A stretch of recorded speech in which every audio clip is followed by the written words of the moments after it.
ദൈവത്തിന് മഹത്വം. നമുക്ക് നല്ല സമയത്തിനായിട്ട് ദൈവത്തിന് നന്ദി പറയാം. ദൈവത്തിൻ്റെ മാറ്റമില്ലാത്ത വചനത്തിൻ്റെ മുമ്പിൽ ആയിരിക്കാൻ കർത്താവ് നമുക്ക് നൽകിയ നല്ല അവസരത്തിനായിട്ട് കർത്താവിന് നന്ദി പറയാം. ദൈവവചനത്തിൻ്റെ കേൾവിയും അതിൻ്റെ തുടർമാനമായിട്ടുള്ള അനുസരണവുമാണ് ഒരു വ്യക്തിയെ ദൈവിക സ്വരൂപത്തോട് അനുരൂപമാക്കുന്നത് എന്ന് നമുക്കറിയാം. കാരണം ദൈവിക സ്വരൂപത്തോട് അനുരൂപമാകാത്ത ഒരു വ്യക്തിക്ക് ദൈവത്തിൻ്റെ സന്നിധിയിലേക്ക് പ്രവേശിക്കാനായിട്ട് കഴിയത്തില്ല.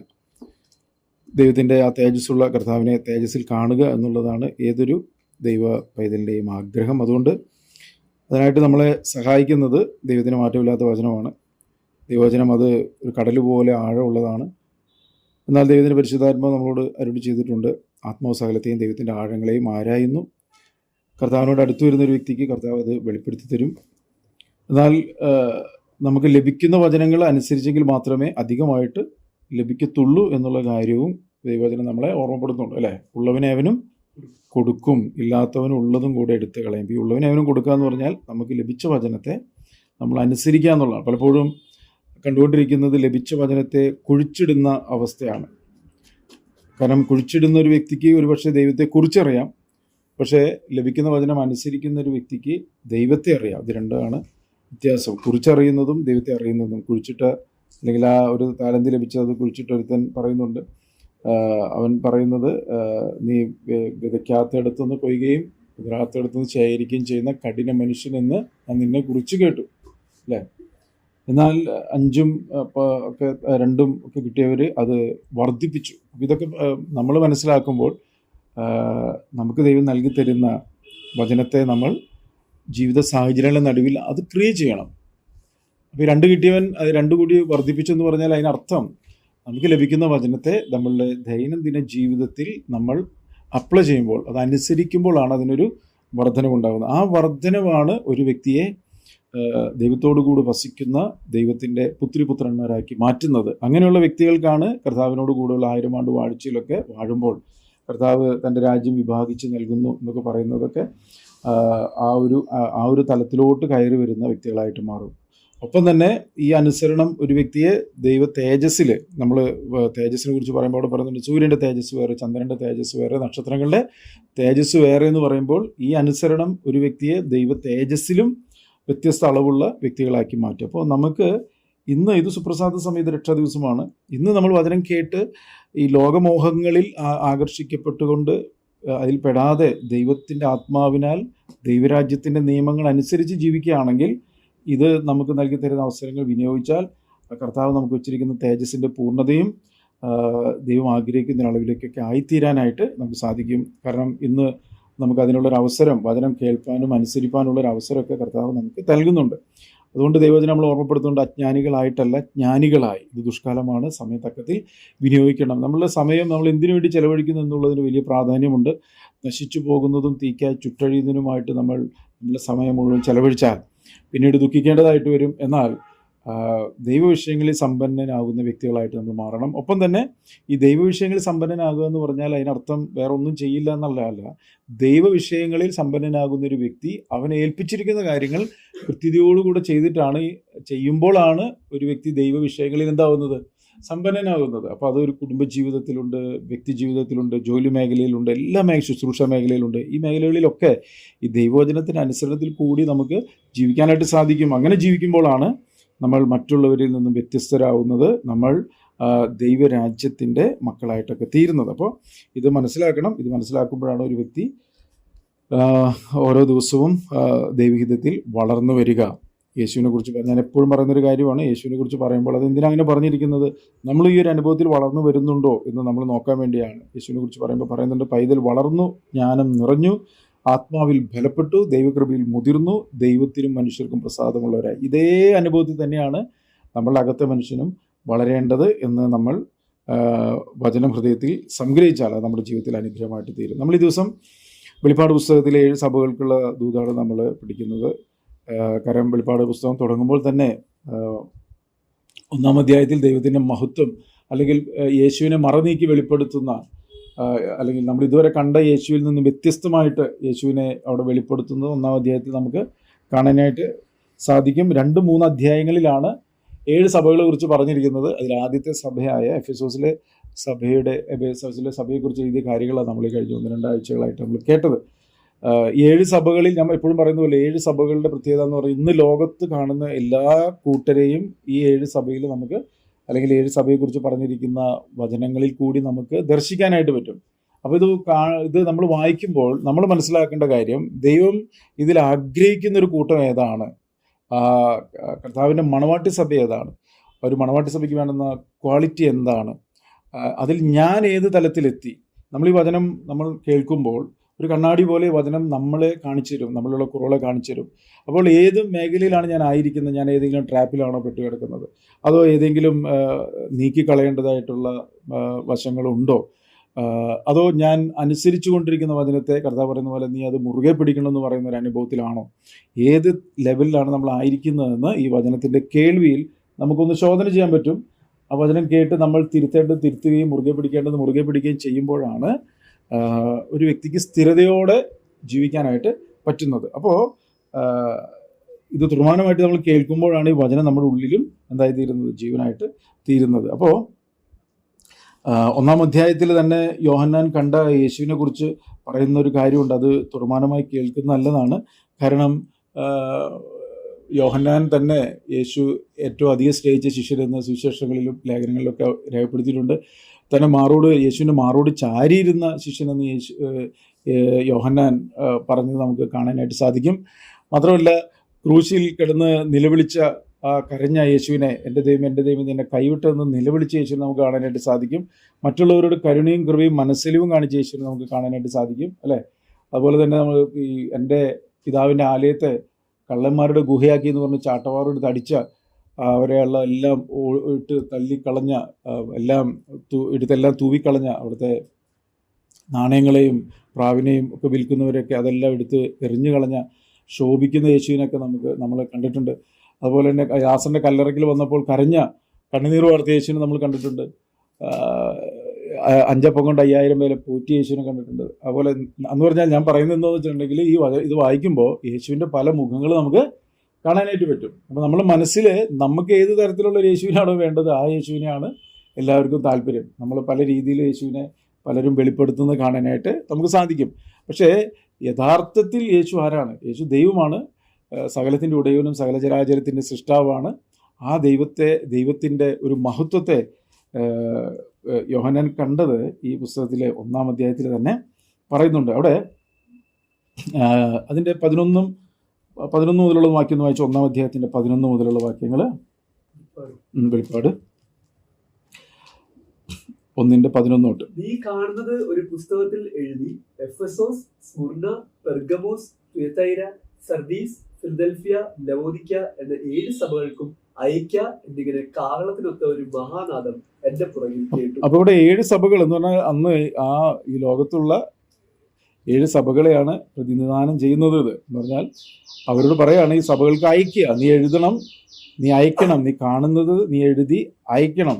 എന്നിട്ട് കേട്ട ശബ്ദം എന്ന് പറയുന്നത് ഒരു കാഹളത്തിനൊത്ത ഒരു മഹാനാദമാണ് കേട്ടത്. തുടർന്ന് എന്നോട് സംസാരിച്ച നാദം എന്ത് എന്ന് കാണുവാൻ ഞാൻ തിരിഞ്ഞപ്പോൾ 7 പൊൻനിലവിളക്കുകളെയും നിലവിളക്കുകളുടെ നടുവിൽ നിലയങ്കി ധരിച്ച് മാറത്ത് പൊൻകച്ച കെട്ടിയവനായി മനുഷ്യപുത്രനോട് സദൃശനായവനെയും കണ്ടു. അപ്പോൾ ഇവിടെ കാണുന്ന യേശുവിൻ്റെ തന്നെയാണ്. യേശുവിൻ്റെ ഒരു വ്യത്യസ്തമായ രീതിയിൽ മാറത്ത് പൊൻകച്ച കെട്ടിയ 7 നിലവിളക്കുകളുടെ 7 പൊൻ നിലവിളക്കുകളുടെ നടുവിൽ നിലയങ്കി ധരിച്ച് മാറത്ത് പൊൻകച്ച അണിഞ്ഞവനായി മനുഷ്യപുത്രനോട് സദൃശ്യനായവനെ. കണ്ടാൽ മനുഷ്യപുത്രനാണെന്ന് തോന്നും, പക്ഷേ തുടർന്ന് വെളിപ്പെടുത്തുന്ന കാര്യങ്ങൾ കണ്ടാൽ അറിയാം ആ കാണുന്ന തരത്തിലല്ല ഇതുവരെ കണ്ടിരുന്ന 3.5 വർഷം യേശുവിൻ്റെ കൂടെ നടന്ന യോഹന്നാൻ കണ്ടതുപോലെയുള്ള ഒരു സംഭവമല്ല യേശുവിനെ കാണുന്നത് എന്നും ഇതിൽ നമുക്ക് മനസ്സിലാക്കാം. തുടർന്ന് വായിച്ചോട്ടെ. അവന്റെ തലയും തലമുടിയും വെളുത്ത പഞ്ഞി പോലെ ഹിമത്തോളം വെള്ളയും. കണ്ടോ അവിടെ പറയുന്ന തലയും തലമുടിയും വെളുത്ത പഞ്ഞി പോലെ ഹിമത്തോളം വെള്ള എന്ന് പറഞ്ഞാൽ ഗതിഭേദത്താൽ ആച്ഛാദനം സംഭവിക്കാത്ത, ഇതുവരെ കണ്ടതല്ല. ഇനി ദൈവത്തിൻ്റെ വാക്കുകൾ സ്ഥിരതയുള്ളതാണ്. അത് ഇന്നലെയും ഇന്നും എന്നേക്കും അനന്യനായാണ് ദൈവമെന്ന് വെളിപ്പെടുത്തുന്നതാണ് ഈ നരച്ച അല്ലെങ്കിൽ ആ വെളുത്ത മുടി, ഹിമം പോലെ വെളുത്ത മുടി കാണിക്കുന്നത്. കണ്ണ് അഗ്നിജ്വാല എന്ന് പറഞ്ഞാൽ, കണ്ണ് അഗ്നിജ്വാല എന്ന് പറഞ്ഞു കഴിഞ്ഞാൽ ആ കണ്ണിന് മുമ്പിൽ ഒന്നും മറച്ചു വയ്ക്കാൻ പറ്റില്ല എന്നുള്ളത് ഈ വെളിപ്പാട് പുസ്തകം വായിക്കാൻ തുടങ്ങുമ്പോൾ തന്നെ ഒരു വ്യക്തി മനസ്സിലാക്കണം. ഈ സകലതും കാണുന്ന ഒരു ദൈവത്തിന് മുമ്പിലാണ് നമ്മൾ ആയിരിക്കുന്നത് എന്നുള്ളൊരു ബോധ്യമാണ് ഒരു വ്യക്തിയെ ഈ 7 സഭകൾക്കുള്ള ദൂത് എഴുതുന്നതിന് മുമ്പ് ഇത് മനസ്സിലാക്കണം. നിന്റെ കള്ളത്തരങ്ങളോ വ്യാജമോ നുണയോ ചതിവോ വഞ്ചനയോ ഒന്നും മറച്ചു വയ്ക്കാൻ പറ്റത്തില്ല. നീ നിഷ്കളങ്കനാകണം, നിർമ്മലനാകണം, വിശുദ്ധനാകണം, തിരുത്തണം എന്നൊക്കെ ഈ ഒരൊറ്റ വാക്യത്തിൽ അഗ്നിജ്വാലയ്ക്കത്തുള്ള കണ്ണല്ല, അവൻ്റെ കണ്ണ് ഇങ്ങനെയുള്ള കണ്ണെന്ന് പറഞ്ഞാൽ അഗ്നിജ്വാലയ്ക്കത്തുള്ളത് അത് മനസ്സിലാക്കാൻ വേണ്ടിയിട്ടാണ് ഇത് എഴുതുന്നത്. ഓക്കെ, അഗ്നിജ്വാലയ്ക്കത്തുള്ള കണ്ണ്, കാൽ ഉലയിൽ ചുട്ടുപഴിപ്പിച്ച വെള്ളോട്ടിന് സദൃശ്യം. കാൽ ഉലയിൽ ചുട്ടുപഴിപ്പിച്ച വെള്ളോട്ടിന് സദൃശ്യം. അവന്റെ ശബ്ദം പെരുവെള്ളത്തിന്റെ ഇരച്ചിൽ. അപ്പൊ ശബ്ദം പെരുവെള്ളത്തിന്റെ ഇരച്ചിൽ പോലെ, അവന്റെ ശബ്ദം മാൻപേടകളെ പ്രസവിക്കുമാറാക്കുന്നു എന്നൊക്കെ പറയുന്നത്. അപ്പോൾ കർത്താവിന്റെ ശബ്ദം കേട്ട ഓരോ ഇടങ്ങളിലും എല്ലാവരും ഭയചകിതരായിട്ടുണ്ട് എന്നുള്ളത് നമുക്കറിയാം. അപ്പോൾ ദൈവത്തിന്റെ ശബ്ദം നമ്മളും കേൾക്കുമ്പോൾ ദൈവത്തെ ഭയപ്പെടണം. ദൈവവചനമാണ്, ദൈവത്തിന്റെ വചനമാണ് നമ്മളോട് സംസാരിക്കുന്ന. വചനത്തിന് മുമ്പിൽ നമ്മളും ഭയപ്പെടണം. അപ്പം തന്നെ അത് അനുസരിക്കാനുള്ളൊരു വലിയൊരു ആഗ്രഹം നമ്മുടെ ഉള്ളിൽ ഉണ്ടാകണം. ഓക്കെ, അവന്റെ വലം കൈയിൽ 7 നക്ഷത്രമുണ്ട്. അവന്റെ വായിൽ നിന്ന് മൂർച്ചയേറിയ 20 തരയുള്ള വാൾ പുറപ്പെടുന്നു. അപ്പൊ വായിൽ നിന്ന് വാൾ പുറപ്പെടുന്നു പറഞ്ഞാൽ ഈ വചനത്തെയാണ് കാണിക്കുന്നത്. ദൈവത്തിന്റെ മാറ്റമില്ലാത്ത വചനം, ആ വചനത്തിന്റെ ശക്തി കാണിക്കാൻ വേണ്ടിയിട്ടാണ് 20 തരമുള്ള ഏത് വാള് എന്ന് പറയുന്നത്. അത് വേറൊരു ഭാഗത്ത് പറയുന്നുണ്ടല്ലോ, ദൈവത്തിന്റെ വചനം ജീവനും ചൈതന്യമുള്ളതും 20 തരമുള്ള ഏത് വാളിനേക്കാളും മൂർച്ചയേറിയതും. അതേ കാര്യമാണ് ഇവിടെയും പറയുന്നത്. അവന്റെ മുഖം സൂര്യൻ ശക്തിയോടെ പ്രകാശിക്കുന്നത് പോലെ ആയിരുന്നു. അപ്പൊ അവന്റെ മുഖം തേജസ്സുള്ള ഒരു സൂര്യപ്രഭ നിറഞ്ഞത്, ആ ഒരു സൂര്യന്റെ തേജസ് പോലെ ആയിരുന്നു കർത്താവിന്റെ മുഖം. തേജസ്സുള്ള ദൈവത്തെ അവിടെ വെളിപ്പെടുത്തുകയാണ് എന്ന് നമ്മൾ മനസ്സിലാക്കണം. ഇത് ഒന്ന് വായിച്ച് ഗ്രഹിച്ചിട്ട് വേണം നമ്മൾ ഈ സഭകൾക്കുള്ള ദൂത് നമ്മൾ മനസ്സിലാക്കാനായിട്ട്. അപ്പോൾ അതിൽ നമ്മൾ കഴിഞ്ഞ ദിവസങ്ങളിൽ എഫെസോസിലെ സഭയുടെ ദൂതൻ എഴുതിയ കാര്യങ്ങൾ നമ്മൾ കേട്ടു. അതിൻ്റെ അവസാനത്തിലേക്ക് വന്നപ്പോൾ അവിടെ പറയുന്നത് ജയിക്കുക എന്നുള്ളതൊരു വലിയ കാര്യമാണ്. ജയിക്കുക എന്ന് പറഞ്ഞു കഴിഞ്ഞാൽ ദൈവവചനത്തിൻ്റെ അനുസരണത്തിൽ കൂടി, അല്ലേ? കുഞ്ഞുങ്ങളൊക്കെ നന്നായി പഠിക്കുന്ന കുട്ടിയാണെങ്കിലും എന്തിനാ പരീക്ഷയ്ക്ക് അയക്കുന്നത്? കാരണം ഈ പഠിച്ച കാര്യങ്ങൾ അത് എത്രത്തോളം അറിയാം എന്നുള്ളതിനെ ആണ് പരീക്ഷ. അതുപോലെ തന്നെ നമ്മുടെ ജീവിതത്തിലും, ഒരു ക്രിസ്തീയ ജീവിതത്തിൽ നമ്മൾ അനേകം കഷ്ടങ്ങളിൽ കൂടിയൊക്കെ കടന്നു പോകേണ്ടതാണ്. വചനം വ്യക്തമായിട്ട് പറയുന്ന പരീക്ഷ സഹിക്കുന്ന മനുഷ്യൻ ഭാഗ്യവാൻ, അവൻ കൊള്ളാകുന്നവനായി തെളിഞ്ഞ ശേഷം കർത്താവ് തന്നെ സ്നേഹിക്കുന്നവർക്ക് വാഗ്ദത്തം ചെയ്ത ജീവകിരീടം പ്രാപിക്കും. അപ്പോൾ ഇവിടെ പറയാണ് ജയിക്കുന്നവൻ. കേട്ടോ, അതിൻ്റെ 7-ാം വാക്യം ഒന്ന് വായിച്ചേ. 1-ാം അധ്യായത്തിൻ്റെ 2-ാം അധ്യായത്തിൻ്റെ 7-ാം വാക്യം. ആത്മാവ് സഭകളോട് പറയുന്നത് എന്തെന്ന് ചെവിയുള്ളവൻ കേൾക്കട്ടെ. ജയിക്കുന്നവന് ഞാൻ ദൈവത്തിന്റെ പർദീസയിലുള്ള ജീവവൃക്ഷത്തിന്റെ ഫലം തിന്മാൻ കൊടുക്കും. ജയിക്കുന്നവന് ജീവവൃക്ഷത്തിന്റെ ഫലം തിന്മാൻ കൊടുക്കും. അപ്പോൾ ജയിക്കുന്ന ഓരോ വ്യക്തികളും ആ ദൈവത്തോടു കൂടെ വസിക്കുന്ന ഒരു അനുഭവത്തിൽ ആയിത്തീരുന്ന കാര്യമാണ് അവിടെ പറയുന്നത്. അത് നമ്മൾ കഴിഞ്ഞ ദിവസം കണ്ടു. ഇനി അടുത്ത ഒരു സഭയെക്കുറിച്ച് പറയാണ്, സ്മുർണയിലെ സഭ. മാത്രമല്ല ഈ 7 സഭകളിൽ 7 സഭകൾക്കുള്ള ഒരു കാര്യം പറയുകയാണെങ്കിൽ, ഇപ്പം നമ്മൾ കേട്ട സഭ അഥവാ എഫെസോസിലെ സഭയെക്കുറിച്ച് പറയുകയാണെങ്കിൽ കുറച്ച് കാര്യങ്ങൾ നല്ലത് പറയാനുണ്ട് അവരെ കുറിച്ച്, അല്ലേ? കുറച്ച് കാര്യങ്ങൾ നല്ലത് പറയുന്നുണ്ട്, നല്ല കാര്യങ്ങൾ നീ മുറുകെ പിടിക്കണം എന്ന് പറയുന്നുണ്ട്, തിരുത്തേണ്ട കാര്യങ്ങളും പറയുന്നുണ്ട്. എന്നാൽ ഇപ്പം നമ്മൾ കേൾക്കാൻ പോകുന്ന സഭയെക്കുറിച്ച് ഒരു കുറ്റവും പറയാനില്ല. അങ്ങനെയുള്ള 2 സഭകളെയാണ് നമ്മളിതിൽ കാണുന്നത്. ഒന്ന് സ്മുർണയിലെ സഭയും പിന്നൊന്ന് ഫിലദൽഫിയ സഭ. ഈ 2 സഭകളെ കുറിച്ച് പറയുമ്പോൾ അവരെക്കുറിച്ച് കുറ്റങ്ങളൊന്നും പറയാനില്ല. മറിച്ച് അവർ കടന്നു പോകുന്ന അവസ്ഥകൾ, കഷ്ടതകളും പ്രയാസങ്ങളൊക്കെ നിറഞ്ഞതാണെങ്കിലും കർത്താവ് പറയുന്നത് നിനക്കുള്ള നീ മുറുകെ പിടിക്കണം. മനസ്സിലാവുന്നുണ്ടോ? അവരോട് തിരുത്തലുകളെ കുറിച്ചല്ല പറയുന്നത്, മറിച്ച് അവർ കടന്നു പോകുന്ന അവസ്ഥകൾ അറിയുന്ന ഒരു ദൈവം അവരോട് പറയാണ്, നീ കറക്റ്റ് ട്രാക്കിൽ കൂടിയാണ് പോകുന്നത്, നീ വചനത്തെ മുറുകെ പിടിക്കണം എന്നവരെ ഓർമ്മപ്പെടുത്തി അവരെ ബലപ്പെടുന്നത് കാണാനായിട്ട് സാധിക്കും. എന്നാൽ വേറെ 2 സഭകളുണ്ട്. ഒന്ന് സർദീസിലെ സഭയും അതുപോലെ നമ്മൾ ലവോദിക്യ സഭ. ഈ 2 സഭകളെ കുറിച്ച് ഒരു നന്മയും പറയാനില്ല. മനസ്സിലാവുന്നുണ്ടോ? അവരെക്കുറിച്ച് ഒരു നന്മയും പറയാനില്ല. എന്നാൽ അവർക്ക് തന്നെ തോന്നുകയാണ് ഞങ്ങൾ ധനവാനാണ്, ഞങ്ങൾ സമ്പന്നനാണ്, ഞങ്ങൾക്കൊന്നിന് മുട്ടില്ല എന്നൊക്കെ പറയുന്ന ഒരു അനുഭവത്തിലുള്ള, ഇതെല്ലാം ഈ കാലഘട്ടത്തിലുള്ള പല സഭകളെയുമാണ്, സഭകളെന്ന് പേര് പറയുന്ന പലതിനെയാണ് കാണിക്കുന്നത്. അതുപോലെ തന്നെ നമ്മൾ ആദ്യം പറഞ്ഞ ആ സഭയെ പോലെ തന്നെ കുറച്ച് നല്ല കാര്യങ്ങളും പറയുന്ന വേറെ 2 സഭകൾ കൂടിയുണ്ട്. പെർഗമോസിലെ സഭയെക്കുറിച്ച് പറയുമ്പോൾ അവരെക്കുറിച്ച് കുറച്ച് നല്ല കാര്യങ്ങൾ പറയുന്നുണ്ട്, തിരുത്തേണ്ട കാര്യങ്ങളും പറയുന്നുണ്ട്. അതുപോലെ തുയതൈര സഭയെക്കുറിച്ച് പറയുമ്പോഴും കുറച്ച് കാര്യങ്ങൾ നല്ലതുണ്ട്. അപ്പോൾ ഇപ്പോൾ നമ്മളിന്ന് കേൾക്കാൻ പോകുന്ന സഭ സ്മുർണയിലെ സഭയാണ്. അവരെക്കുറിച്ച് ദൈവം നല്ല കാര്യങ്ങളാണ് പറയുന്നത്. നമുക്കൊന്ന് കേൾക്കാം, അതൊന്ന് വായിക്കാം. സ്മുർണയിലെ സഭയുടെ ദൂതന് എഴുതുക, ആ മരിച്ചവനായിരുന്നു വീണ്ടും ജീവിക്കുകയും ചെയ്ത ആദ്യനും അന്ത്യനുമായവൻ അരുളി ചെയ്തത്. അപ്പോൾ ഒരു കാര്യം പറയാണ്, മരിച്ചവനായിരുന്നു, പക്ഷേ എന്ത് സംഭവിച്ചു? മരിച്ചവനായിരുന്നു വീണ്ടും ജീവിക്കുകയും ചെയ്ത ആദ്യനും അന്ത്യനുമായവൻ. ഇത് നോക്കിയാൽ നിങ്ങൾ ആ വാക്ക് നോക്കിയേ, മരിച്ചവനായിരുന്നു വീണ്ടും ജീവിക്കുകയും ചെയ്ത ആദ്യനും അന്ത്യവൻ. അപ്പൊ മരിച്ച ആളാരാ?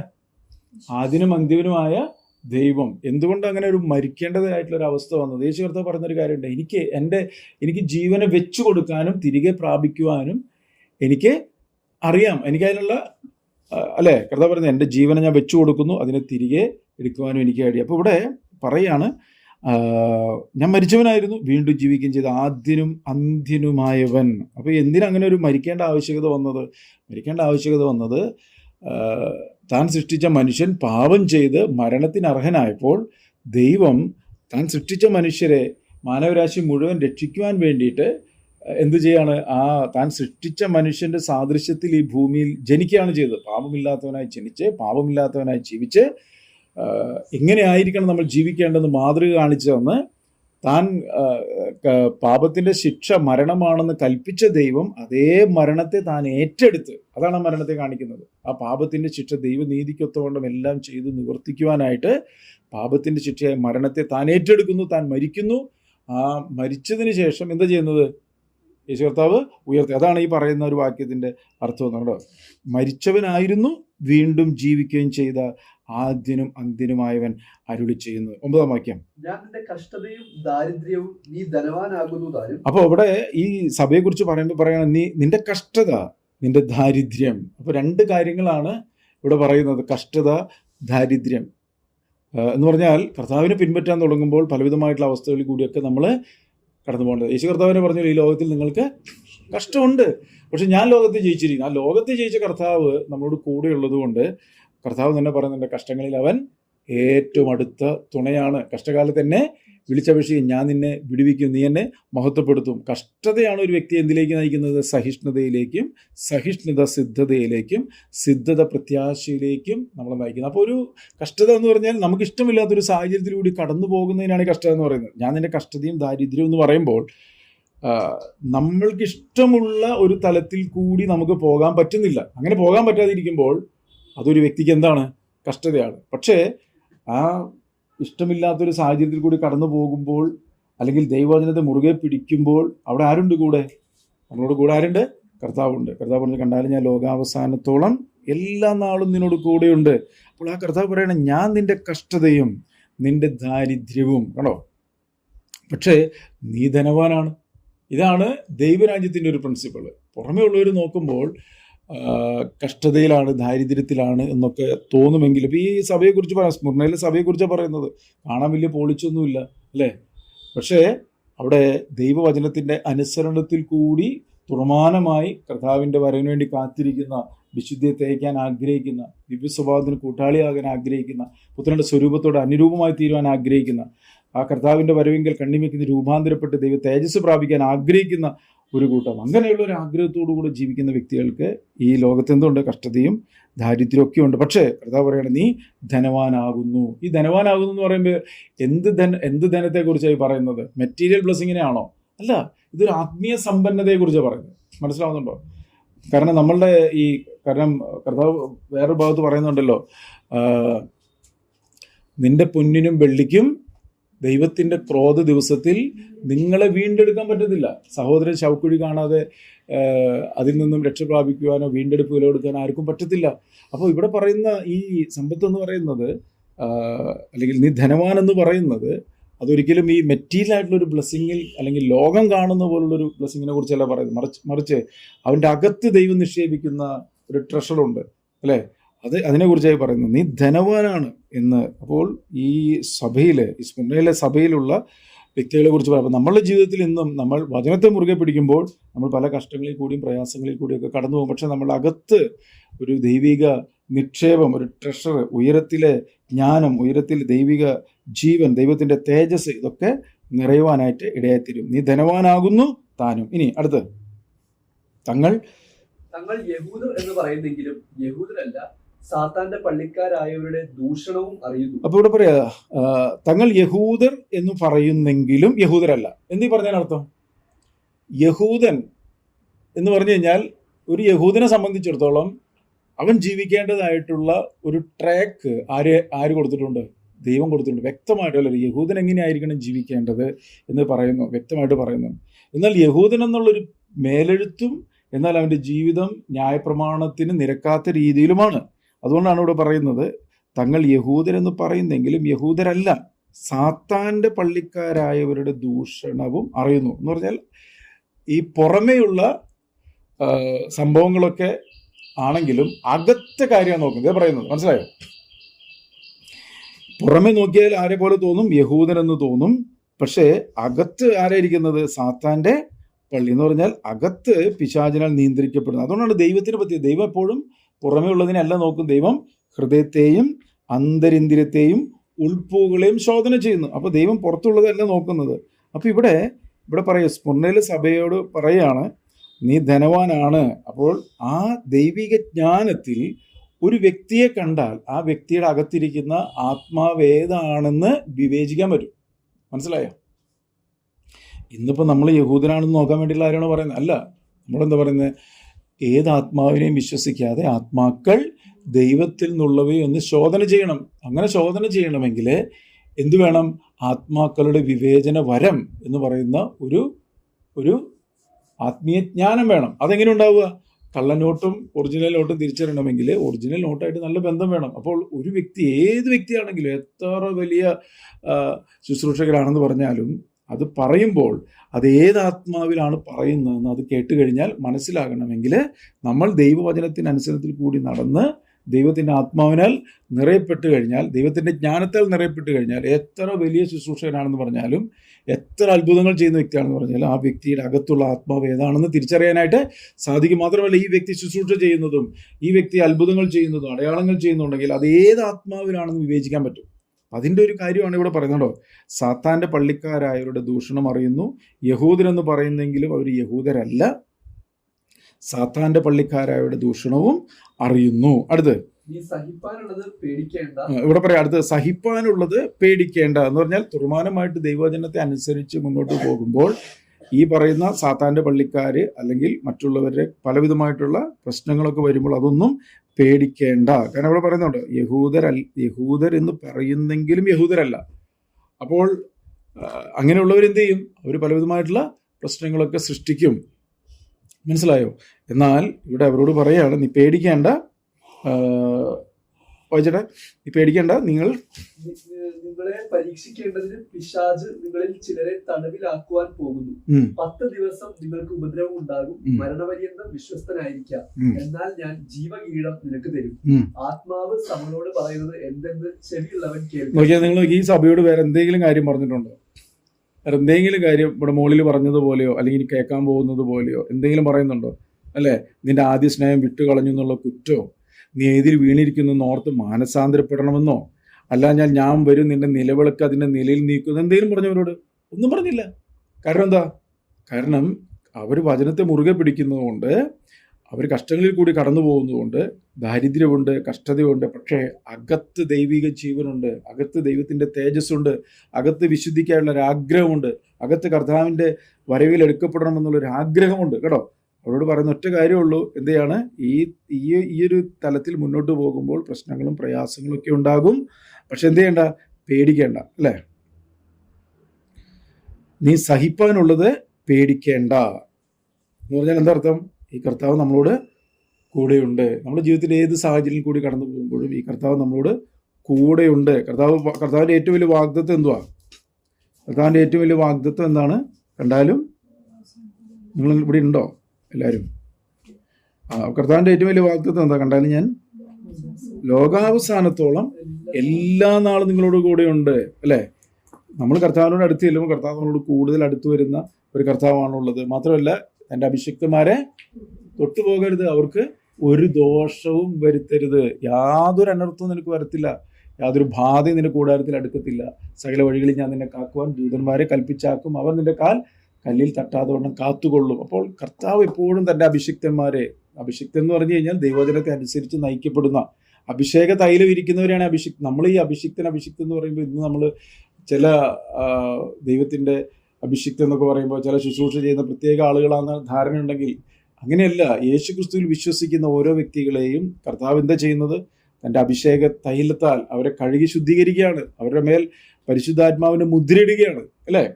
ആ അഭിഷേക തൈലം ഇരിക്കുന്ന ഓരോ വ്യക്തികളും അഭിഷിക്തനാണ്. ആ അഭിഷിക്തനെ തൊട്ടു പോകരുത്. കാരണം തൊട്ടു പോകരുതെന്ന് പറഞ്ഞാൽ പിശാചിന് ഇടം കിട്ടുന്ന ഒന്നും ഉണ്ടാകാതെ വണ്ണം ദൈവത്തിൻ്റെ പ്രൊട്ടക്ഷനിലും ദൈവവചനത്തിൻ്റെ അനുസരണത്തിലും നമ്മൾ എപ്പോഴും ആയിരിക്കുക എന്നുള്ളത് നമ്മൾ ഓരോരുത്തരുടെയും ഉത്തരവാദിത്തമാണ്. അപ്പോൾ അവിടെ പറയാണ്, നീ സഹിപ്പാനുള്ളത് പേടിക്കേണ്ട, നിങ്ങളെ പരീക്ഷിക്കേണ്ടതിന് പിശാച്.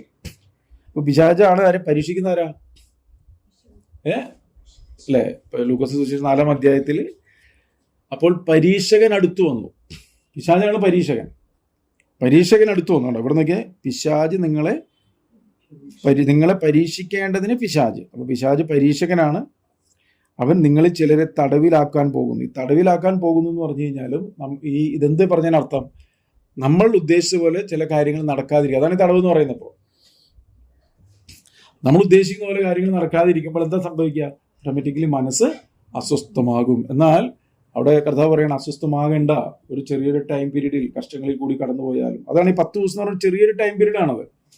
അതിനാണ് ഈ 10 ദിവസം എന്ന് പറയുന്നത്, അല്ലേ? മനസ്സിലായി? അപ്പോൾ ഇവിടെ പറയാണ്, ഓരോ വചനത്തെ മുറുകെ പിടിക്കുമ്പോഴും അതിലൊരു ശോധനയുണ്ട്. അത് പേടിക്കേണ്ട, ഞാൻ നിന്നോട് കൂടെയുണ്ട്, ഞാൻ നിന്നെ കരുതും, ഞാൻ നിന്നെ പ്രൊട്ടക്റ്റ് ചെയ്യും എന്ന് അവിടെ ഓർമ്മപ്പെടുത്തുകയാണ്. കണ്ടോ? പേടിക്കേണ്ട, നിങ്ങളെ പരീക്ഷിക്കേണ്ടത് പിശാച് നിങ്ങളിൽ ചിലരെ തടവിലാക്കുവാൻ പോകുന്നു, 10 ദിവസം നിങ്ങൾക്ക് ഉപദ്രവമുണ്ടാകും. അപ്പോൾ ഈ വചനത്തെ മുറുകെ പിടിക്കുമ്പോൾ പലവിധമായിട്ടുള്ള അസ്വസ്ഥതകളൊക്കെ ഉണ്ടാകും. എന്നാൽ അവിടെ പറയാണ്, മരണപര്യന്തം വിശ്വസ്തനായി. ഇത് മാത്രമേ അവരോട് പറയുള്ളൂ. കേട്ടോ? മരണപര്യന്തം വിശ്വസ്തത എന്ന് പറഞ്ഞാൽ കർത്താവിൻ്റെ വരവ് വരെ നമ്മൾ ഗൃഹവിചാരകന്മാരിൽ അവൻ അന്വേഷിക്കുന്നത് അവർ വിശ്വസ്തരായിരിക്കണം. ദൈവം ഒറ്റ കാര്യം നമ്മളിൽ നിന്നും ആഗ്രഹിക്കുന്നുള്ളൂ. അവരെങ്ങനെയുള്ളവരായിരിക്കണം? വിശ്വസ്തരായിരിക്കണം, അല്ലേ? നമ്മൾ ദൈവവചനത്തിലേക്ക് നമ്മൾ നോക്കുകയാണെങ്കിൽ വിശ്വസ്തരായവരെ അനേകരെ നമുക്ക് കാണാനായിട്ട് പറ്റും, അല്ലേ? മത്തായിയുടെ സുവിശേഷത്തിലുണ്ട്, നല്ലവനും വിശ്വസ്തനുമായ ദാസനെ. അപ്പോൾ നമ്മളെ ഒരു ശുശ്രൂഷയുടെ ബന്ധത്തിലാണെങ്കിൽ, ഒരു ദാസ്യ മനോഭാവത്തിൽ നമ്മൾ ചെയ്യേണ്ട ഒരു കാര്യമാണെങ്കിൽ കർത്താവ് നമ്മളെ നോക്കിയിട്ട് എന്ത് പറയണം? നല്ലവനും വിശ്വസ്തനുമായ ദാസനെ എന്ന് പറയണം. അപ്പോൾ അത് 1 ദിവസം 2 ദിവസമാണോ? അതുകൊണ്ടാണ് മരണപര്യന്തം വിശ്വസ്തനായിരിക്കാൻ പറഞ്ഞത്. എന്ന് പറഞ്ഞാൽ കർത്താവിൻ്റെ വരവ് വരെ, അല്ലെങ്കിൽ മരണം വരെ എന്നുള്ളൊരർത്ഥത്തിലാണ് അത് പറയുന്നത്. മനസ്സിലാവുന്നുണ്ടോ? അപ്പോൾ നമ്മൾ ഓരോ വ്യക്തികളെ നോക്കിക്കഴിഞ്ഞാൽ വിശ്വസ്തരായവർ അനേകരെ നമുക്ക് കാണാനായിട്ട് സാധിക്കും, അല്ലേ? മോശയെക്കുറിച്ച് പറയുമ്പോൾ അവിടെ പറയുന്നത്, മോശ തൻ്റെ ദൈവവചനത്തിലൊക്കെയും വിശ്വസ്തനായിരുന്നു. അതുപോലെ തന്നെ അബ്രഹാം, ഇസഹാക്ക്, യാക്കോബ്, ശമൂവേൽ, ആദ്യത്തെ പ്രവാചകനായിരുന്ന ശമൂവേൽ, വിശ്വസ്ത പ്രവാചകനാണ് ശമൂവേലിനെ കുറിച്ച് പറയുന്നത്. ദാവീദിനെ കുറിച്ച് പറയുമ്പോൾ പറയുന്നുണ്ട്, ദാവീദ് തൻ്റെ ഗൃഹത്തിലൊക്കെയും വിശ്വസ്തനായിരുന്നു, അല്ലേ? അതുപോലെ തന്നെ ശദ്രക്, മേശക്, ഒബേദ്നെഗോ, ദാനിയേലിനെ കുറിച്ച് പറയുമ്പോൾ ദാനിയേൽ വിശ്വസ്തനായിരുന്നു. ദാനിയേൽ പ്രശ്നങ്ങളുടെയൊക്കെ നടുവിൽ, അല്ലേ, രാജാവ് ഒരു വിഗ്രഹത്തെ, അല്ലെ, ഒരു വലിയ ബിംബത്തെ ഉയർത്തിയപ്പോൾ അതിനോട് മാത്രമേ പ്രാർത്ഥിക്കാൻ പാടുള്ളൂ എന്ന് പറഞ്ഞപ്പോൾ ദാനിയേൽ എന്താ ചെയ്തത്? ദാനിയേൽ പതിവ് പോലെ തൻ്റെ കിളിവാതിലുകളെ തുറന്ന്, അല്ലെ, ജെറുസലേം ദേവാലയത്തിലേക്ക് നോക്കിക്കൊണ്ട് എന്ത് ചെയ്തു? അവൻ പ്രാർത്ഥിച്ചു. അപ്പോൾ അവൻ വിശ്വസ്തനായിരുന്നു എന്ന് ദൈവവചനം നമ്മൾ ഓർമ്മപ്പെടുത്തുന്നുണ്ട്. അതുപോലെ തന്നെ യോസഫ് വിശ്വസ്തനായിരുന്നു, അല്ലേ? യോസഫ് വിശ്വസ്തനായതുകൊണ്ടാണ് പോത്തിഫറിൻ്റെ വീട്ടിലൊക്കെ പ്രശ്നം ഉണ്ടായി കഴിഞ്ഞപ്പോഴും അവൻ എന്ത് ചെയ്തത്? അവിടുന്നൊക്കെ അവനെ ഓടിപ്പോരേണ്ടി വന്നു. അവൻ ചെയ്യാത്ത തെറ്റിന് കാരാഗൃഹത്തിൽ കിടന്നു. പക്ഷേ കർത്താവ് അവനെ തക്ക സമയത്ത് എന്ത് ചെയ്തു? ദൈവം അവനെ ഉയർത്തി, അല്ലേ? അവനെ മിസ്രൈമിൽ രണ്ടാമനാക്കി അവനെ മാറ്റുന്ന അതെന്തുകൊണ്ടാണ് അതൊക്കെ സംഭവിച്ചത്? അത് വിശ്വസ്തതയുടെ സംഭവമാണ്. നോഹയെ കുറിച്ച് പറയുമ്പോൾ നോഹ വിശ്വസ്തനായതുകൊണ്ടാണ് ദൈവം പറഞ്ഞതുപോലെ തന്നെ ഒരു പെട്ടകം പണിത് ന്യായവിധിയിൽ പെടാതെ അതിൽ നിന്നൊക്കെ രക്ഷപ്പെട്ടു വന്നത്. അപ്പോൾ ഇവിടെ ഇതൊക്കെ എന്തിനാ പറയുന്നത്? തിമോത്തിയോസിനെ കുറിച്ച് പറയുമ്പോൾ അവൻ വിശ്വസ്തനാണ്. അങ്ങനെ ഒത്തിരി പേര് ദൈവവചനം നമുക്ക് വിശ്വസ്തരായവരെ കാണാനായിട്ട് സാധിക്കും. മാത്രമല്ല സകലത്തിലും നമുക്ക് മാതൃക കാണിച്ചെന്ന് യേശുവിനെ കുറിച്ച് പറയുമ്പോൾ എന്തായിരുന്നു? യേശു ദൈവഭവനത്തിലൊക്കെയും വിശ്വസ്തനായിരുന്നു. അപ്പോൾ ഇന്ന് നമ്മളും, അതുകൊണ്ടാണ് ദൈവം പറഞ്ഞ ഗൃഹവിചാരകന്മാരിൽ അവൻ അന്വേഷിക്കുന്നവർ വിശ്വസ്തരായിരിക്കണം. അപ്പോൾ ഈ ഒരു കുറവും പറയാനില്ലാത്ത സ്മുർണ്ണയിലെ സഭയെ നോക്കി കർത്താവ് പറയുന്ന കാര്യം എന്തുവാ? നീ വിശ്വസ്തനായിരിക്കണം. അപ്പോൾ ഇതാണ് ഒരു ദൈവപൈതലിന് ഏറ്റവും ആവശ്യമുള്ളത്. വിശ്വസ്ത എന്ന് പറയുന്നത് പുറത്ത് കാണിക്കുന്ന ഒരു സംഭവമല്ല, അത് അകത്തുണ്ടാവേണ്ട ഒരു സംഭവമാണ്. കാരണം ഇത് ദൈവമായൊരു ബന്ധത്തിലാണ്. അല്ല എൻ്റെ അപ്പൻ കണ്ട അല്ലെങ്കിലോ അമ്മ, അപ്പോൾ അതൊക്കെ അഭിനയമായിട്ട് മാറും. മനസ്സിലാവുന്നുണ്ടോ? അപ്പോൾ അഭിനയ ജീവിതമല്ല വിശ്വസ്തത എന്ന് പറയുന്നത് ദൈവം കാണും. അല്ലേ? ഇപ്പോൾ യോസഫ് ഇത്രയും വിശ്വസ്തനാണെന്ന് ഇന്ന് ഓരോ ദിവസവും ഈ ലോകത്തെ എത്രയോ സ്ഥലങ്ങളിൽ ഈ യോസഫിൻ്റെ വിശ്വസ്തതയെക്കുറിച്ച് പ്രസംഗിക്കുന്നുണ്ട്. അല്ലേ? എന്തുകൊണ്ട് അങ്ങനെ പ്രസംഗിക്കാനുള്ള കാരണം, പാപം ചെയ്യാനുള്ള ഒരു അവസരം ലഭിച്ചപ്പോഴും ആ പാപത്തിൽ രസിക്കാൻ പോകാതെ എന്നെ കാണുന്നൊരു ദൈവമുണ്ട് എന്ന് അവൻ വെളിപ്പെടുത്തി. അല്ലേ? അതാണ് അവൻ്റെ വിശ്വസ്തത കണ്ട ദൈവം അവനെ വിശ്വസ്തനെന്നെണ്ണി ഇസ്രായേൽ മക്കളുടെ അല്ലെങ്കിൽ ആ ഒരു ഇസ്രായേലിൻ്റെ തലമുറയെ, അല്ലെങ്കിൽ ഇസ്രായേൽ എന്ന് പറയുന്ന ഒരു ജനതയെ രക്ഷിക്കുവാനായിട്ട്, ക്ഷാമകാലത്ത് രക്ഷിക്കാൻ വേണ്ടിയിട്ട് അവനെ ദൈവം ഒരുക്കി. അത് അവൻ്റെ വിശ്വസ്തതയുടെ പ്രതിഫലമായിരുന്നു.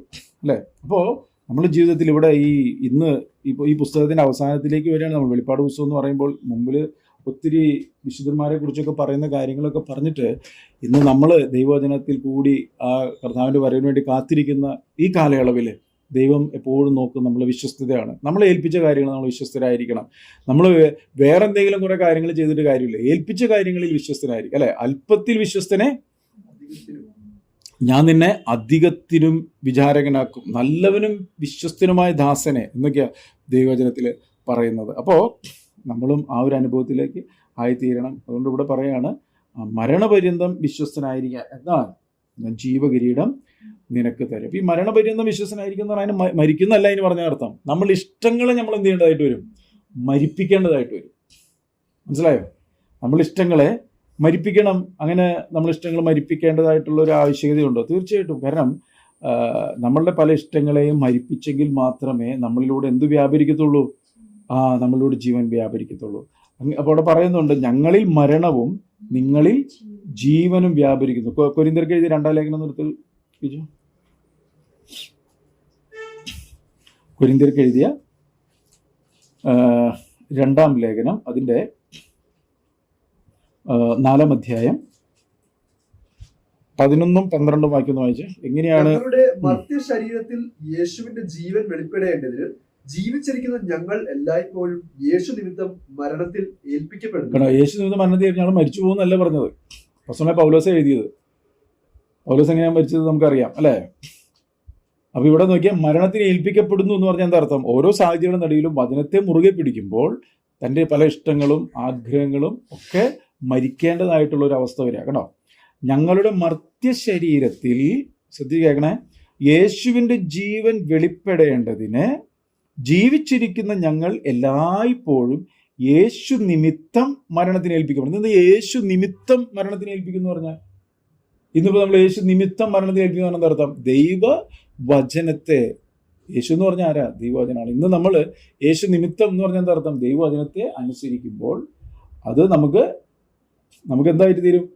ഈ പറയുന്ന പോലെ, അല്ലെ, ഒരു മരണത്തിന് ഏൽപ്പിക്കുന്ന ഒരു അനുഭവത്തിൽ. പക്ഷെ അവിടെ എന്താ സംഭവിക്കുന്നത്? അടുത്തത് യേശു മരണത്തിന് ഏൽപ്പിക്കപ്പെടുന്നു. 12-ാം വാക്യം, അങ്ങനെ ഞങ്ങളിൽ മരണവും നിങ്ങളിൽ ജീവനും വ്യാപരിക്കും. അത് തന്നെയാണ് ഇവിടെ പറയുന്നത്. കണ്ടോ, ഇവിടെ വെളിപ്പാട് പുസ്തകത്തിൽ പറഞ്ഞില്ലേ, മരണപര്യന്തം വിശ്വസ്തനായിരിക്കുക. അപ്പോൾ ഇങ്ങനെയാണ് ഈ മരണപര്യന്തം വിശ്വസ്തനായിരിക്കാൻ. ഞങ്ങളിൽ മരണം, നിങ്ങളിൽ ജീവൻ പറഞ്ഞാൽ അതിൻ്റെ അർത്ഥം എന്തുവാ? സാഹചര്യങ്ങളിലെയും സമ്മർദ്ദങ്ങളിലേക്ക് നടുവിൽ വചനത്തെ മുറുകെ പിടിക്കുമ്പോൾ നമ്മൾ എന്ത് വ്യാപരിക്കും? നമ്മളിൽ മരണം, മറ്റുള്ളവരിൽ ജീവൻ. നമ്മളിൽ മരണം, മറ്റുള്ളവരിൽ ജീവൻ. ഇത് അങ്ങനെ എഴുതിക്കണം, ശ്രദ്ധിച്ചേ. അങ്ങനെ ഞങ്ങളിൽ മരണം, നിങ്ങളിൽ ജീവൻ എന്ന് പറഞ്ഞാൽ നമുക്കിഷ്ടമില്ലാത്ത സാഹചര്യങ്ങളിൽ, നമുക്കിഷ്ടമില്ലാത്ത വ്യക്തികളുടെ നടുവിൽ നമുക്ക് ഒരു സാഹചര്യം അവർ പറയുന്നൊരു വാക്കിന് അതേ നാണയത്തിൽ മറുപടി കൊടുക്കേണ്ട സമയത്ത് നമ്മളുടെ പല സ്വഭാവങ്ങളും, നമ്മളുടെ ഇഷ്ടങ്ങളും, നമ്മളുടെ പല നീരസങ്ങളും, കയ്പും പകയും വെറുപ്പും ഒക്കെ നമ്മളിൽ നിന്നും പൊങ്ങി വന്ന് അത് വെളിപ്പെടേണ്ടതായിട്ടുള്ളൊരു സാഹചര്യത്തിൽ അവിടെ സംഭവിക്കുന്നു ഞങ്ങളിൽ മരണം. നമ്മൾ അതിനെ മരിപ്പിക്കുമ്പോഴാണ് എന്ത് സംഭവിക്കുന്നത്? നമ്മളിൽ കൂടി ആത്മാവിനാലുള്ള ജീവൻ വെളിപ്പെടുക. മനസ്സിലായോ? പിടികിടുന്നുണ്ടോ? അങ്ങനെ ഞങ്ങളിൽ മരണം, നിങ്ങളിൽ ജീവൻ. കേട്ടോ, മനസ്സിലായോ? അങ്ങനെയാണ് അല്ലാതെ ഒരു സാഹചര്യത്തിന് നടുവിൽ നമ്മളിൽ കൂടി ജീവൻ വെളിപ്പെട്ടില്ല എങ്കിൽ നമ്മളിൽ കൂടെ എങ്ങനെ ക്രിസ്തുവിനെ കാണും? നമ്മൾ ക്രിസ്തുവിൻ്റെ പത്രമാണ്, ക്രിസ്തുവിനെ ധരിച്ചവരാണ്, ക്രിസ്തുവിൻ്റെ സൗരഭ്യം വെളിപ്പെടുത്തുന്നവരാണെന്നൊക്കെ പറഞ്ഞു കഴിഞ്ഞാൽ എങ്ങനെയാണ് അത് വെളിപ്പെടുന്നത്? ഇങ്ങനെയാണ്. ആ സാഹചര്യത്തിൽ നമുക്കെന്താ വ്യാപരിക്കുന്നത്? ഈ മരണം എന്ന് പറഞ്ഞാൽ എന്താ മരണം? നമ്മുടെ ഒരു ഒരു ഒരു ജഡിക സ്വഭാവത്തെ മരിപ്പിക്കുകയാണ്. അത് മരിപ്പിക്കുമ്പോഴാണ് നമ്മളിൽ കൂടി ആത്മാവിൽ ദൈവിക ജീവൻ വെളിപ്പെടുത്തുള്ളൂ. മറിച്ച് അതിനെ മരിപ്പിക്കാതിരുന്നു കഴിഞ്ഞാൽ കയ്പ് വരും, പക വരും, വെറുപ്പ് വരും, കോപം വരും, വിദ്വേഷം വരും, അസൂയ വരും, പിണക്കം വരും. ശരിയല്ലേ? നമ്മുടെ മുമ്പിൽ നിൽക്കുന്ന ഒരു വ്യക്തിയുടെ അതേ നാണയത്തെ നമ്മൾ പകരം കൊടുക്കാൻ ശ്രമിച്ചാൽ അവിടെ നമ്മളിൽ കൂടി ജീവൻ വ്യാപരിക്കത്തില്ല. നമ്മൾ എന്ത് ചെയ്യണം? ദൈവത്തിൻ്റെ കൃപയിൽ ആശ്രയിച്ച് അതിനെ മരിപ്പിക്കുമ്പോൾ അവിടെ ജീവൻ വ്യാപരിക്കും. ഇവിടെ പറയണം, അങ്ങനെ ഞങ്ങളിൽ മരണവും നിങ്ങളിൽ ജീവനും വ്യാപരിക്കും. ഈ നിങ്ങൾ എന്ന് പറയുന്നത് നമ്മൾ അഭിമുഖീകരിക്കുന്ന ഓരോ സാഹചര്യങ്ങളുടെ നടുവിലുള്ള ഓരോ വ്യക്തികളാണ് ഈ പറയുന്നത് നിങ്ങളെന്ന് പറയുന്നത്. മനസ്സിലായോ? അത് ചിലപ്പോൾ ഭാര്യയാവാം, ഭർത്താവാകാം, മക്കളാകാം, കൂട്ടു സഹോദരന്മാരാകാം, അയൽവാസികളാകാം, ഒരു പരിചയമില്ലാത്ത വ്യക്തികളാകാം. ഇവിടെയൊക്കെ നമ്മൾ ക്രിസ്തുവിനെ വേർതിരിക്കപ്പെട്ടവരാണെന്നുള്ള ബോധ്യം എല്ലായ്പ്പോഴും നമ്മളെ ഭരിക്കണം. മനസ്സിലായോ? അതുകൊണ്ടാണ് നമ്മൾ ഓരോ നിങ്ങളുടെ വാക്കുകൾ എല്ലായ്പ്പോഴും ഉപ്പിനാൽ രുചി വരുത്തും. വല്ലപ്പോഴും അല്ല, എല്ലായ്പ്പോഴും ഉപ്പിനാൽ രുചി വരുത്തും, കൃപയോട് കൂടിയതും. അപ്പം അങ്ങനെ പറയാനായിട്ടുള്ള ഒരു സാഹചര്യം അല്ല നമുക്ക് വരിക. അങ്ങനെ വരുമ്പോൾ അതിലൊരു മനസ്സിലാവുണ്ടോ? അപ്പം നമുക്ക് ദോഷത്തിന് ദോഷവും ശകാരത്തിന് ശകാരവും പകരം ചെയ്യാനായിട്ടാണ് നമ്മളുടെ മനസ്സ്, എല്ലാവരുടെ മനസ്സും പ്രേരിപ്പിക്കുന്നത്. കാരണം അത് ആഡമിക് നേച്ചറാണ്. എന്നാൽ അതിനെ ഞാൻ മരിപ്പിക്കുമ്പോൾ അവിടെ ഒരു മരണം എന്ന് പറഞ്ഞതിന് അർത്ഥം എന്തോ? ചിലപ്പോൾ നമ്മൾ നിന്നയിലേക്ക് പോവും, പരിഹസിക്കും, ഒറ്റപ്പെടുത്തും, നമ്മൾ ചെയ്യാത്ത കുറ്റത്തിന് ചിലപ്പോൾ നമ്മളെ. അപ്പോൾ അവിടെ ദൈവം ഇതിൻ്റെ കൃപ എൻ്റെ മേൽ പകർന്ന്, കർത്താവ് ഞങ്ങളിൽ ആ ഒരു സ്വഭാവത്തെ മരിപ്പിക്കുവാൻ നീ സഹായിക്കണമേ. അങ്ങനെ നമ്മളിൽ ആ സ്വഭാവം മരിക്കുകയും ആത്മാവിനാലുള്ള ദൈവിക ജീവൻ വെളിപ്പെട്ട് മറ്റുള്ളവരെ യേശുവിനെ കാണുന്നൊരു അനുഭവത്തിലേക്ക് വരികയും ചെയ്യും. അങ്ങനെ നമ്മളിലൂടെ വെളിപ്പെടുന്ന ജീവനാണ് നാളെ ഒരു സമയത്ത് ആ വ്യക്തി യേശുവിനെ അറിയാനായിട്ട് മുഖാന്തരമാകുന്നത്. മനസ്സിലാവുന്നുണ്ടോ? അത് നമ്മൾ അങ്ങനെ ഒരു അനുസരണം നമ്മൾ വരുമ്പോൾ അവിടെ ഒരു പ്രാർത്ഥനയുണ്ട്, ആ വ്യക്തിക്ക് വേണ്ടിയുള്ള ഒരു പ്രാർത്ഥനയുണ്ട്. കർത്താവ് ആ പ്രാർത്ഥന കേട്ട് നാളെ ആ വ്യക്തിയും വിശ്വാസത്തിലോട്ട് വരുന്നൊരു അനുഭവത്തിലേക്ക് കാര്യങ്ങൾ നടത്തും. അതുകൊണ്ടാണ് ഇവിടെ പറയുന്നത്, മരണപര്യന്തം വിശ്വസ്തനായിരിക്കുക, എന്നാൽ ഞാൻ ജീവകിരീടം നിനക്ക് തരും. കേട്ടോ, ജീവകിരീടം ഞാൻ നിനക്ക്. എന്ത് ജീവകിരീടം എന്ന് പറഞ്ഞാൽ അതൊരു അധികാരത്തെ എന്ന് പറഞ്ഞാൽ ദൈവ തേജസ്സിൽ കർത്താവിനോട് കൂടെ വാഴുമ്പോഴുള്ള അധികാരത്തെയാണ് ജീവകിരീടം എന്ന് പറയുന്നത്. കിരീടം എന്തിനാ കാണിക്കുന്നത്? അധികാരത്തെ കാണിക്കുന്നു, അല്ലേ? വിശ്വസ്തരായിരുന്ന ഓരോരുത്തരോടും പറയുന്നൊരു കാര്യമുണ്ട്, നല്ലവൻ, വിശ്വസ്തൻ, നീ അല്പത്തിൽ വിശ്വസ്തനായിരുന്നു, ഞാൻ നിന്നെ അധികത്തിന് വിചാരകനാക്കും. 5 പട്ടണത്തിന് അധികാരി ആയിരിക്കുക പറയുന്നില്ലേ? 10 പട്ടണത്തിന് എന്നൊക്കെ പറഞ്ഞതിനർത്ഥം ഇതാണ് ഈ ജീവകിരീടം എന്ന് പറഞ്ഞാൽ. അതായത് കർത്താവ് 2 രാജ്യം ഈ ഭൂമിയിൽ സ്ഥാപിക്കുമ്പോൾ ആ കർത്താവിനോട് കൂടി നീതിയിൽ വാഴത്തക്ക രീതിയിൽ നീ യോഗ്യരായി. അതാണ് ഈ ജീവകിരീടം എന്ന് പറയുന്നത്. ആ ഒരു അതോറിറ്റിയിലേക്ക് ദൈവം നമ്മളെ നയിക്കും. കണ്ടോ, മരണപര്യന്തം പക്ഷേ ഈ കാലഘട്ടത്തിൽ എന്താ സംഭവിക്കുന്നത്? മരണപര്യന്തം കണ്ടോ പലവിധമായിട്ടുള്ള അവസ്ഥയിൽ കൂടി കടന്നു. പക്ഷേ ദൈവരാജ്യത്തിൽ എന്ത് സംഭവിച്ചാണ്? ജീവകിരീടം പ്രാപിക്കത്തക്ക രീതിയിൽ ആ വ്യക്തി ആയിത്തീരുകയാണ് ചെയ്യുന്നത്. മനസ്സിലായോ? പിടികിട്ടുന്നുണ്ടോ? മരണപര്യന്തം വിശ്വസ്തനായിരിക്കും, എന്നാൽ ഞാൻ ജീവകിരീടം നിനക്ക് തരും. വ്യക്തിപരമാണ് കേട്ടോ, നിനക്ക്. അടുത്ത വാക്ക് വായിച്ച ആത്മാവ് സഭകളോട് പറയുന്നത് എന്തെന്ന് ചെവിയുള്ളവൻ കേൾക്കട്ടെ, ജയിക്കുന്നവന് 2ാം മരണത്താൽ ദോഷം വരികയില്ല. അപ്പോൾ നോക്കിയേ, മരണപര്യന്തം വിശ്വസ്തനായിരിക്കാൻ പറഞ്ഞു. ഇനിയിപ്പോൾ അങ്ങനെ വിശ്വസ്തനായിരുന്ന ഒരു വ്യക്തി മരിച്ചു എന്ന് വെക്കുക. അതുകൊണ്ടാണ് ഈ 2ാം മരണത്താൽ ദോഷം വരത്തില്ലെന്ന് പറഞ്ഞത്. അങ്ങനെ ആരെങ്കിലും മരിച്ചു പോയില്ല? നിങ്ങൾ എബ്രായ ലേഖനം 11-ാം അധ്യായത്തിൽ വായിച്ചാൽ സാക്ഷികളൊരു ഇത്ര വലിയ സമൂഹമുണ്ട്, വചനത്തെ മുറുകെ പിടിച്ചുകൊണ്ട് മരിച്ചുപോയ അനേകരുണ്ട്, അല്ലേ? പക്ഷെ അവരോട് പറയുകയാണ് ഈ 2ാം മരണത്താൽ അവർക്കൊരു ദോഷം വരത്തില്ല എന്ന് അവർ ഓർമ്മപ്പെടുത്തുകയാണ്.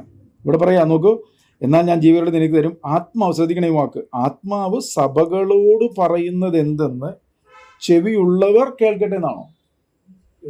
അതെങ്ങനെ പറയണേ? പറഞ്ഞത് സഭകളോടൊന്നും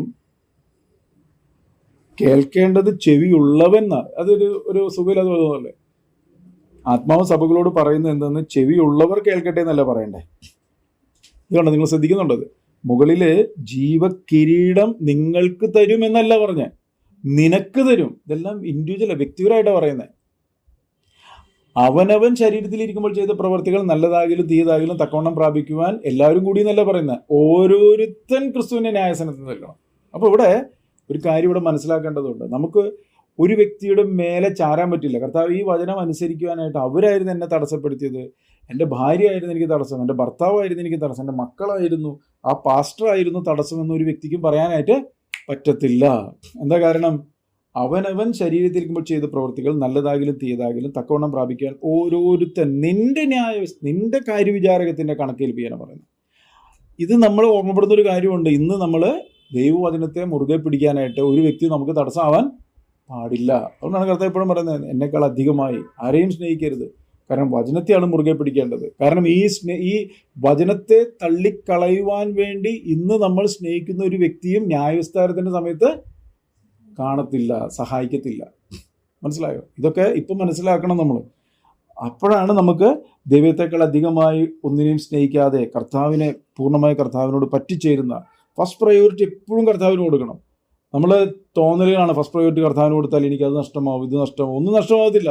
കർത്താവിന് പ്രയോറിറ്റി കൊടുക്കുമ്പോഴാണ് ദൈവം കാര്യങ്ങളൊക്കെ ഏറ്റവും മനോഹരമായി ചെയ്തെടുക്കുന്നത്. നമ്മൾ കണ്ട് പഠിക്കേണ്ട ഒരു കാര്യമാണ്. എന്നിട്ട് പറയുകയാണ്, ആത്മാവ് സഭകളോട് പറയുന്നത് എന്തെന്ന് ചെവിയുള്ളവൻ കേൾക്കട്ടെ. അപ്പോൾ പറയുന്നത് സഭകളോടാണെങ്കിലും ഓരോരുത്തർ വ്യക്തിപരമായിട്ടാണ് വചനത്തെ കേട്ട് അനുസരിച്ച് യഥാസ്ഥാനപ്പെട്ട് മനസ്സ് പുതുക്കി പാപങ്ങളിൽ വിട്ടുതിരിഞ്ഞ് തുടർമാനമായി വചനം അനുസരിച്ച് ദൈവകൃപയിൽ ആശ്രയിച്ച് ഓരോ ദിവസവും തേജസ് പ്രാപിച്ച് യേശുവിൻ്റെ അതേ സ്വരൂപത്തോട് അനുരൂപമായി കർത്താവിൻ്റെ വരവിൽ കണ്ണിമിക്കുന്നതിന് രൂപാന്തരപ്പെട്ട് ദൈവ തേജസ്സിലേക്ക് എടുക്കപ്പെടേണ്ടത് എന്നുള്ള കാര്യം നമ്മൾ മറന്നു പോകരുത്. എന്നിട്ട് പറയണം, ആത്മാവ് സഭകളോട് പറയുന്നത് ചെവിവെള്ളം കേൾക്കട്ടെ, ജയിക്കുന്നവന് രണ്ടാം മരണത്താൽ ദോഷം വരികയില്ല. അപ്പോൾ ഇതൊരു വലിയ ഒരു വെളിപ്പെടുത്തലാണ് നമ്മളോട് വെളിപ്പെടുത്തി തരുന്നത്. ഏത് സാഹചര്യങ്ങളുടെ നടുവിലും നമ്മളുടെ ഇഷ്ടങ്ങളെക്കാൾ അധികമായി ദൈവവചനത്തിനാണ് നമ്മൾ പ്രാധാന്യം കൊടുക്കേണ്ടത്. വ്യക്തിപൂജകളല്ല, വ്യക്തികളെ, അത് വചനം പറയുന്നുണ്ടല്ലോ, ദൃഷ്ടി സേവകളാൽ മനുഷ്യരെ പ്രസാദിപ്പിക്കുന്നവരായിട്ടല്ല പറയുന്നില്ലേ. ഇന്നും നിങ്ങൾ മനുഷ്യരെ പ്രസാദിപ്പിക്കുന്നുവെങ്കിൽ ദൈവത്തിൻ്റെ ദാസനായിരിക്കാൻ പറ്റത്തില്ല, അല്ലേ?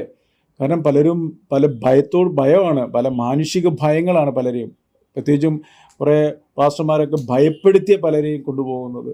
എന്നാൽ ദൈവവചനം പറയുന്നത് ദൈവത്തെയാണ് ഭയപ്പെടേണ്ടത്. ദൈവത്തെ ഭയപ്പെട്ട് അവന് മഹത്വം കൊടുക്കുന്നു. അവൻ്റെ ന്യായവിധിയുടെ നാഴിക വന്നിരിക്കുന്നു. യഥാർത്ഥത്തിലുള്ള ഒരു ശുശ്രൂഷകർ, ഒരു ദൈവദാസൻ, അവർ മാതൃകയുള്ളൊരു ജീവിതം നയിക്കേണ്ടത്. ആരുടെ മേലും കർത്തൃത്വം നടത്തുന്നവരല്ല, മറിച്ച് ആട്ടിൻകൂട്ടത്തിന് മാതൃകയുള്ളൊരു ജീവിതം. അങ്ങനെയുള്ളൊരു മാതൃകയുള്ളൊരു ജീവിതമാണ് യേശു കർത്താവ് നമുക്ക് കാണിച്ചു തന്നത്. ആ കർത്താവിനെ ശ്രദ്ധിച്ചു നോക്കിക്കൊണ്ട് ആ കർത്താവിനെ പിൻപറ്റുന്ന ഓരോ വ്യക്തികളെയും സംബന്ധിച്ചിടത്തോളം അവർ ദൈവ ജീവനിലേക്ക് വളർന്നു വരാൻ ഇടയായിത്തീരും.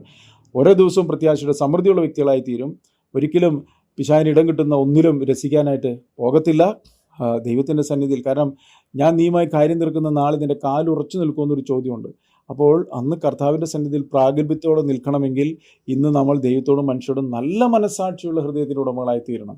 ഈ വചനം കേട്ട് നമ്മൾ ചുമ്മാ കേട്ട് കളയാൻ വേണ്ടിയിട്ടുള്ളതല്ല, മറിച്ച് ഈ വചനം കേട്ട് അനുസരിച്ച് യഥാസ്ഥാനപ്പെട്ട് മനസ്സ് പുതുക്കി കുറ്റങ്ങളും തെറ്റുകളൊക്കെ ഉണ്ടത് ഏറ്റുപറഞ്ഞ് ദൈവനീതിയുടെ ബോധ്യത്തിൽ ഓരോ ദിവസവും ജീവിക്കണം. കാരണം കർത്താവിൻ്റെ വരവ് അടുത്തിരിക്കുന്ന ഒരു കാലഘട്ടത്തിലാണ് നമ്മളായിരിക്കുന്നത്. ഏറെ പങ്കാളികൾക്ക് കർത്താവ് ഇപ്പോൾ വരത്തില്ലെന്ന് പറയാൻ ഇഷ്ടം, പക്ഷെ നമ്മളെ സംബന്ധിച്ചിടത്തോളം ഓരോ ദിവസവും ഇന്ന് എന്ന് പറയുന്ന ദിവസം നമ്മൾ വിശുദ്ധിയിലും വേർപാടിലാണ് ജീവിക്കേണ്ടത്. അതുകൊണ്ട് ഈ ഒരു അനുഭവത്തിൽ ദൈവജനത്തിൽ പറയുന്ന പോലെ വചനം കേട്ട് ജയിക്കുന്നവന് ഞാൻ ജീവകിരീടം കൊടുക്കും എന്ന് പറയുന്ന ഒരു അനുഭവത്തിലേക്ക് നമ്മൾ ആ ജയാളിയായിട്ടുള്ള ജീവിതം ജീവിക്കാൻ കർത്താവ് നമ്മളെ സഹായിക്കട്ടെ. പ്രാർത്ഥിക്കും. സ്രോത പിതാവേ, അളവറ്റ കൃപയും കരുണയും സ്നേഹം ഞങ്ങളുടെ മേൽ പകരുന്ന ദൈവമേ, കർത്താവ് സ്മരണയിലെ സഭയുടെ ദൂതൻ എഴുതിയ കാര്യങ്ങൾ കർത്താവെ കേൾപ്പാനും മനസ്സിലാക്കാനും തിരുത്താനും കർത്താവ് ഞങ്ങളെ സഹായിക്കണം. അവരെക്കുറിച്ച് ഒരു കുറവും പറയാനില്ല. എന്നാൽ കർത്താവ് കടന്നു പോകുന്ന അവസ്ഥകൾ വചനത്തെ മുറുകെ പിടിക്കുമ്പോൾ കഷ്ടതയും ദാരിദ്ര്യമൊക്കെ ഉണ്ട്. എന്നാൽ കർത്താവെ ആത്മീയ സമ്പന്നതയിലേക്ക് ആയിത്തീരുന്ന ആ കൂട്ടത്തെ പോലെ ഞങ്ങൾ ഓരോരുത്തരായിരിക്കാൻ ഞങ്ങളെ സഹായിക്കണം. കർത്താവെ ഏത് ആത്മാവിനെ വിശ്വസിക്കാതെ ആത്മാക്കൾ ദൈവത്തിൽ നിന്നുള്ളവരെ ഒന്ന് ശോധന ചെയ്യുവാൻ കർത്താവെ ദൈവീയ ജ്ഞാനം കൊണ്ട് എല്ലാവരെയും നിറയ്ക്കണമേ. ആത്മാക്കളുടെ വിവേചനം വരുത്താൻ ഈ ശബ്ദം കേൾക്കുന്ന ഓരോ മക്കളെയും നിറയ്ക്കണമേ എന്ന് പ്രാർത്ഥിക്കുന്നു. കർത്താവിൻ്റെ ആത്മാവിനെ തന്നെ നയിക്കപ്പെടുവാനും മരണവരെയെന്ന് വിശ്വസ്തനായിരിക്കാനും ജീവകിരീടം തരുന്ന ഒരു അനുഭവത്തിൽ ജീവിപ്പാനും കർത്താവ് സഹായിക്കണമേ എന്ന് പ്രാർത്ഥിക്കുന്നു. കർത്താവ് അത് കേൾക്കുന്നതിനായി സ്തോത്രം. ഞങ്ങളുടെ പ്രാർത്ഥനയുടെ ഇതിനോർത്ത് സ്തോത്രം. യേശു ക്രിസ്തുവിൻ നാമത്തിൽ പ്രാർത്ഥിക്കുമ്പോൾ കൃപ തോന്നി കേൾക്കണം സ്വർഗീയ പിതാവേ. ആമേൻ.